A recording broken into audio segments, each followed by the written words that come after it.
Estamos aquí con una diputada del departamento de Antioquia, con Ana Cristina Moreno, una joven política, pero que he tenido la oportunidad de cruzar en varios escenarios y según lo que escucho es una de las promesas de la política antioqueña y de pronto nacional. Muchas gracias por venir, Ana Cristina. A ti, muchísimas gracias por la invitación y pues por esa introducción tan bonita. Sí, no he escuchado sino buenas cosas de ti. Cuenta, vamos a hacer una pequeña introducción de dónde vienes, qué has hecho, para que los que no te conozcan o te puedan como conocer un poco más. Vale, pues yo soy Ana Cristina Moreno, administradora de negocios de la Universidad de AFIT. Tengo una especialización y una maestría en gerencia de empresas de desarrollo social, algo que pude hacer también con la Universidad de AFIT y la Universidad de Verona en Italia. Encantada también con los temas de marketing territorial que los he podido estudiar, enamorada de lo público, tuve la oportunidad de acercarme a ese mundo a través de la gobernación del doctor Luis Alfredo Ramos en Antioquia. Lo acompañé como directora de planeación departamental en ese cuatrienio 2008-2011 y precisamente me enamoré de lo público porque desde ese escenario uno encuentra que se puede impactar positivamente en realidad las comunidades y cualquier cosa que uno hace definitivamente bien hecha ahí en ese espacio público, en ese caso la gobernación de Antioquia, pues en realidad se ve y es gratificante y a mí eso pues me realiza como persona, como profesional. Actualmente tengo el honor de ser diputada de Antioquia, ya 2 años de trabajo en este periodo, nos quedan otros 2. Soy diputada por mi partido Centro Democrático. Cuando terminé en la gobernación de Antioquia me invitaron a participar en la creación de este partido y definitivamente sintonizada con lo que había sido el ejercicio del liderazgo del presidente Uribe y su visión de país, su trayectoria política y la trayectoria del doctor Luis Alfredo Ramos, pues me sumé a esa iniciativa. Y ya luego entonces se dio esta oportunidad de la Asamblea Departamental y aquí estamos trabajando por los 125 municipios de Antioquia. Hace poco tuvimos en este espacio a Luis Guillermo Jaramillo que me dijo, le tienen que preguntar a Ana Cristina sobre política y politiquería. Tú dices que tu vocación es lo público, que quieres ayudar a la gente y que de lo público se puede hacer de una manera más fuerte. Sin embargo, las asambleas departamentales, y no cito el caso particular de Antioquia, sino en general son percibidas como un lugar donde todo lo malo de la política o de la politiquería se mezcla, ¿no? Los contratos, los amigos, los cargos y todo eso. ¿Cómo es vivir en ese mundo? Pues es bien difícil, el reto es muy grande. Yo creo que no es un tema del escenario de las asambleas departamentales, sino en general la política en el país ha tenido un muy mal desarrollo y por eso hoy es politiquería. Cuando una persona como yo, una mujer joven, dice quiero estar en lo público, quiero hacer política, inmediatamente soy sospechosa. Eso me cuesta trabajo en mi relacionamiento, me miran extraño a mis compañeras del colegio, me miran extraño a mis compañeros de la universidad. Es bien difícil, pero uno se enamora de esto. A los que nos gusta desde ese genuino interés de servir, uno se enamora de esto y definitivamente se convence que el escenario público pues debe estar cobijando las mejores personas, es decir, las personas que en realidad lo hagan con ese interés de servir, las personas de las mejores calidades son las que debemos estar en esos lugares, en el espacio de lo público. El escenario de lo público nunca va a desaparecer y se necesita indudablemente en la sociedad. ¿Quién se ocupe de lo público? ¿Quién se ocupe de las problemáticas comunes? ¿Quién se ocupe de todas esas prestaciones de servicios públicos? Y en ese orden de ideas, esas personas son las que hay que promover, que lleguen a ocupar esos espacios. Por eso el reto personal de estar en esto, que insisto, a mí me realiza como persona, me realiza como profesional y quiero servirle precisamente a la sociedad que también tanto me ha brindado. Entonces no es fácil hacer buenas prácticas en la política, es mi interés y por eso trato de no desconcentrarme mucho viendo qué pasa a mi alrededor porque puede ser muy desesperanzador, sino que me ocupo de lo mío y de mis buenas prácticas. Sí, claro, digamos que yo te veo como una luz Y eso es muy importante, ¿no? Gente preparada que quiera meterse a hacer política y que no tenga miedo, ¿no? Porque muchas personas, digamos, como tú o como yo o como otros que están por ahí, dicen, no, no, mejor me mantengo alejado de eso porque me voy a trabajar en una empresa privada, gano bien y estoy lejos de todo eso. Sin embargo, ahorita van a ser las elecciones. ¿Quién crees que va a ganar? ¿Quiénes que van a quedar? ¿Quiénes ganan las elecciones? ¿Los politiqueros o los políticos? Pues yo creo que este calendario electoral del 2018, lo que serán los resultados de marzo con Congreso de la República y nuestra consulta para presidencia, tendrá resultados bien interesantes. Yo creo que Colombia afortunadamente avanza hacia un crecimiento del electorado de opinión. Es un electorado cada vez más informado, cada vez más formado. Eso nos ayuda indudablemente a derrotar la maquinaria, las malas prácticas de la política. En la medida en que nuestra sociedad, en que los colombianos van aumentando su nivel de estudios, en la medida en que tienen mayor acceso a la información, logramos tener personas con mejores criterios. Hoy es mucho más fácil uno tener un diálogo con una persona en cualquier barrio o en cualquier municipio donde se le explique por qué no debe vender su voto. Y en ese orden de ideas creo que los resultados precisamente en marzo nos ayudarán precisamente a que sí entren renovaciones políticas, personas que tienen interés genuino en servir y que no vienen con esas malas prácticas. Un ejemplo de ellos son nuestros candidatos de Centro Democrático. Muchos de ellos nunca habían estado participando en una contienda electoral y eso da cuenta de que son personas desprevenidas, que vienen sin vicios y que vienen con unas propuestas frescas y sobre todo con un compromiso genuino de servir. Bueno, tú eres diputada de Antioquia. Antioquia que ha sido uno de los departamentos líderes en temas de manejo territorial. De hecho, la primera comunidad metropolitana, el área metropolitana que se creó fue la de Medellín y ha sido de las más exitosas en Colombia. Si no es la más exitosa, claramente la que mejor funciona. ¿Qué proyectos, digamos, para llegar al territorio? Colombia es estábamos hablando antes de la entrevista, Francia tiene 500.000 kilómetros cuadrados, un poco más, la mitad de Colombia tiene 24.000 municipios. Aquí tenemos el doble del territorio y estamos como en los 1.000 y pico. De alguna manera la presencia del Estado es distinta cuando tienes 24.000 a cuando tienes 1.000. Yo digo que eso es un poco como los edificios. Si todos los edificios los tuviera que manejar la alcaldía serían un desastre, pero en la medida en que dejan que cada edificio se maneje solo, pues digamos que se ejerce mejor el control. ¿Qué ha hecho la gobernación o el departamento o todos que están trabajando para que haya más presencia y mayor efectividad de la acción pública en los territorios? Se avanza en un tema muy interesante. Estamos hablando de esquemas asociativos territoriales, bien lo decías, tenemos los municipios, en Antioquia son 125 municipios, 10 de ellos, los del área metropolitana, los del Valle de Aburrá, integrados en la figura de área metropolitana, y se avanza en la conformación de unas provincias. Estas provincias... Cuéntame un poco de las provincias porque la gente no sabe... Las provincias pues tienen diferentes espacios en el ordenamiento jurídico. La Constitución de 1991 habló de la provincia como ente territorial. Lastimosamente esa no se ha desarrollado todavía en el país, pero luego hace aproximadamente 6 años salió la Ley Orgánica de Ordenamiento Territorial, nos habla de la figura de provincias nuevamente, no como ente territorial, insisto, de la Constitución, sino como un esquema asociativo territorial donde van a ser, son entes administrativos. Muy sofisticado eso. Ente administrativo, asociativo, no sé qué. Algo que la gente pueda entender. Más sencillo. Los municipios se asocian entre ellos por medio de contratos, más o menos, ¿es lo que hablas? Sí, más o menos, pero logran ser simplemente entes administrativos. Esa integración de provincia es ente administrativo.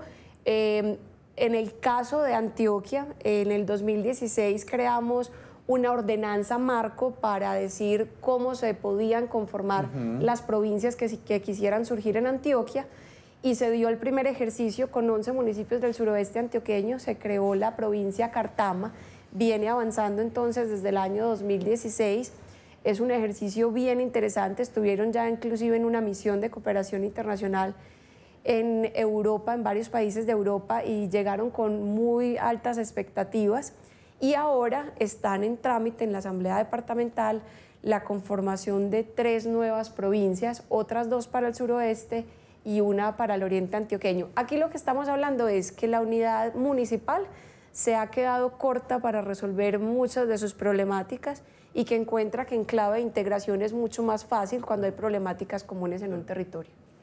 Yo lo entiendo perfectamente. Digamos, un matadero en un municipio puede ser muy caro. Si se asocian 10 municipios, los 10 municipios podrían tener un matadero o pueden organizarse de una manera mejor. Pero la gente lo que oye cuando dicen creemos un municipio es más burocracia. Creemos una provincia, más burocracia, más presupuesto, más para eso. O sea, realmente, ¿qué aporta crear esos niveles adicionales de burocracia? Es un tema bien interesante. En el país existían otras figuras viejas conocidas, las asociaciones de municipios. Digamos que esas eran un poco más en dibujo libre y se han conocido muy malas experiencias donde se tuvieron que volver precisamente contratistas y malas contratistas para buscar sobrevivir. Con la figura de las provincias, que se les da un poco más orden de cómo funcionan, qué patrimonio van a tener, de dónde van a salir los presupuestos, qué tipo de proyectos van a poder desarrollar. Un poco lo que mencionabas es que en este ejercicio de Cartama, que es el único que tenemos y el único que ha salido en el país, ya se fijó que solamente el 10% de su presupuesto se puede destinar a gastos de funcionamiento. Todo lo demás tendrá que ser para inversión. Y se define entonces una junta provincial donde tienen asiento todos los alcaldes que se integran y deciden unos hechos provinciales, es el nombre técnico que se les puso, para definir en qué temas trabajar. Ellos podrán definir cuáles son los temas de interés. Mencionabas tú algunos, un ejemplo como puede ser el matadero, la planta de beneficio. Otros pueden ser los kits de maquinaria amarilla para hacer mantenimiento a sus vías terciarias. Lograr tener un hospital de tercer nivel cada municipio de manera individual es imposible, así que en una integración es muy valioso. Lograr tener complejos de educación superior. Hay muchísimas iniciativas que el escenario para trabajarlas sería precisamente la figura en este caso de la provincia y cuidando ese presupuesto con esa fijación que ya se da vía ordenanza de que solamente el 10% sea para gastos de funcionamiento. Bueno, teniendo en cuenta ese tema del ordenamiento territorial, ¿no? Entonces tenemos el municipio, el más pequeño, después sigue la provincia, la gobernación. La Constitución del 91 también trae la idea de las regiones administrativas. Las regiones que de hecho, digamos, la costa Caribe ha iniciado un proceso. ¿Cómo desde la entidad de Antioquia ven alguna posibilidad de regionalización o se ha pensado en algo de eso? De pronto con Chocó, con Risaralda, con el Viejo Caldas, con Quindío. Pues digamos que han sido varias iniciativas. Conocemos el ejercicio de Región Caribe, que ya viene avanzando con su región administrativa de planeación. En el caso de Antioquia se ha tenido interés de integración con otros departamentos que ya mencionabas, como Chocó, Córdoba y el antiguo Viejo Caldas. En ese orden de ideas, pues ha habido un camino.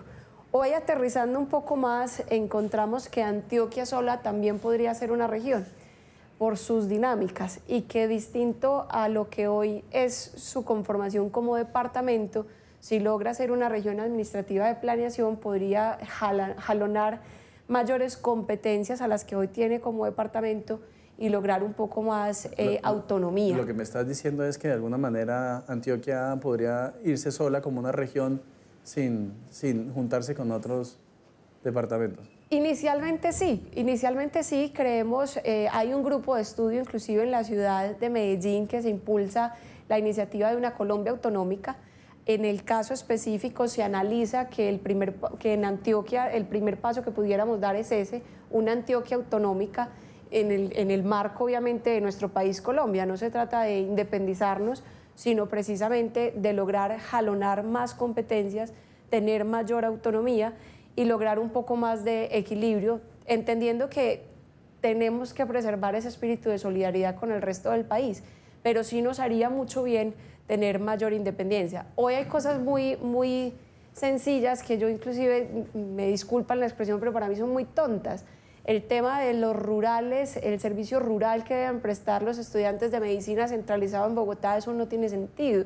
El tema de la figura de las asociaciones público-privadas de la ley 1508, que todo tenga que ir al Ministerio de Hacienda, creo que tampoco tiene sentido.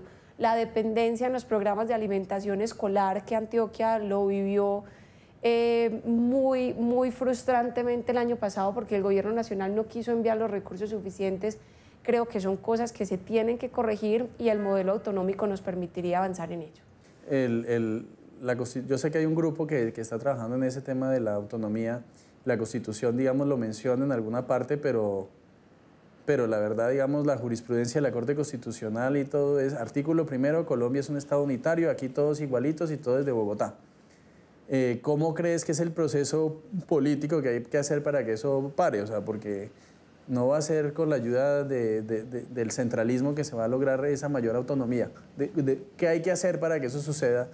Y que suceda, digamos, como lo dices bien, permaneciendo dentro de Colombia, digamos que nunca se pone en duda digamos, lo que llamo el mercado común colombiano, ¿no?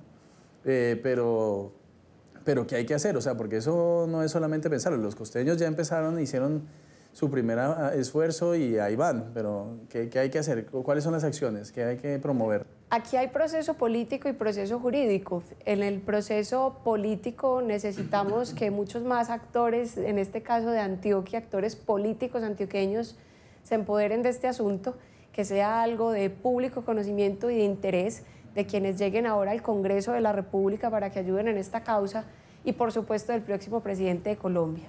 El próximo presidente de Colombia, que en mi opinión va a ser Iván Duque, tiene que conocer, y él ha venido ya escuchando esta iniciativa, sobre cómo lograr distribución, cómo lograr entregar competencias. Aquí no se trata de que pongamos a cada uno de los departamentos en las mismas condiciones para entregar iguales competencias. Se trata de ir haciendo procesos de acompañamiento y de acuerdo a la madurez administrativa, las capacidades que cada departamento va logrando, pues precisamente las vaya reclamando.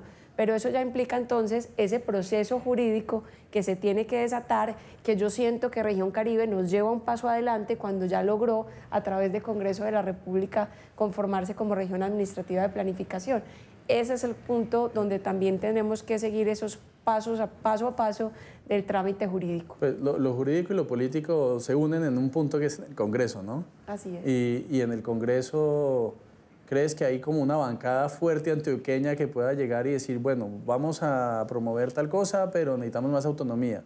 O que vaya a negociar eso, porque, me digo, si dejamos las cosas como están, así se quedan. Habría que ser más activos. ¿La bancada antioqueña en el Congreso sí existe o es varios senadores de origen antioqueño pero que cada uno va con su propia agenda? Pues yo creo que la bancada antioqueña puede tener críticas en lo que ha sido la historia en los últimos años, pero de nuevo tenemos una gran oportunidad con esta conformación que se dé a partir de las elecciones del 11 de marzo. Nosotros, personalmente Centro Democrático tiene una gran expectativa en esa renovación que ya mencionábamos, y con ellos vamos a hacer todo el trabajo y es parte de lo que se ha discutido en el grupo de Colombia Autonómica, cómo vamos a llegar a los electos para poder sintonizarnos como bancada a avanzar. E insisto, esto no será un tema solamente para Antioquia, sino que le sirva a todo el país. Nosotros queremos avanzar como una Antioquia autónoma, pero el modelo es de Colombia Autonómica para que todos los demás lo... En América Latina, los grandes estados son federales, o sea, estamos hablando, bueno, a casi toda América, Canadá, Estados Unidos, México, Brasil, Argentina, hasta Venezuela, son estados federales. ¿Por qué no de una vez, o federalistas más bien, por qué más bien no hablar de una vez al estado superior que es federalista? O sea, todos unidos, pero cada uno, digamos, con una autonomía mucho más grande y unas competencias más limitadas del estado central. Yo considero que desde la discusión técnica de las diferencias entre un modelo federal o autonómico, creo que puede haber sutilezas. Nosotros sentimos que avanzar en ir reclamando competencias e ir diferenciando es mucho más fácil a través del modelo autonómico que el federal. El federal indudablemente logra autonomías, logra jalonar competencias, pero de pronto de una manera más uniforme para cada uno de los estados que conformen el gran país.